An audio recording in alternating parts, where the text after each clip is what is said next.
Angela and I are doing a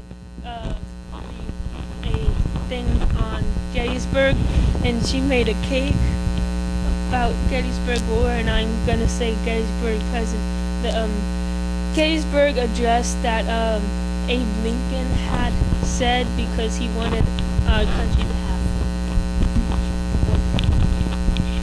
Fourscore and 7 years ago, our fathers brought forth on this continent a new nation, conceived in liberty and dedicated to the proposition that all men are created equal. Now we're engaged in a great civil war, testing whether that nation or any nation, so conceived, so dedicated, can long endure. We are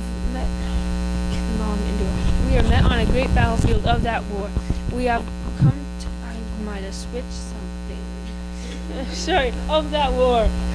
We have come to dedicate a proportion of the proportion of that field as a final resting place for those who here gave their lives that that nation might live. It is altogether fitting and proper that we should do this. But in a larger sense, we cannot dedicate, we cannot consecrate, we cannot hallow this ground above.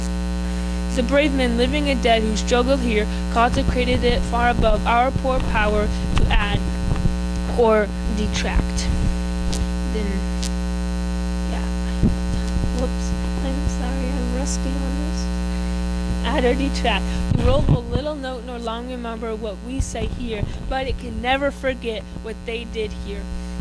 It is for us rather to be dedicated here to the unfinished work which they who thus so nobly advanced. It is rather for us to be here dedicated to the great task remaining before us, but that from these honored dead we take increased devotion to that cause for which they gave their last full measure of devotion.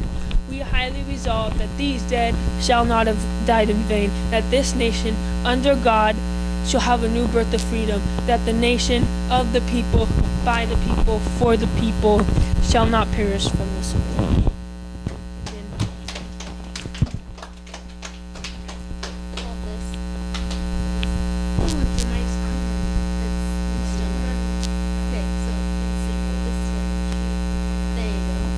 Okay, so the blue is the Union, and then like that's just like kind of like the title of the cake.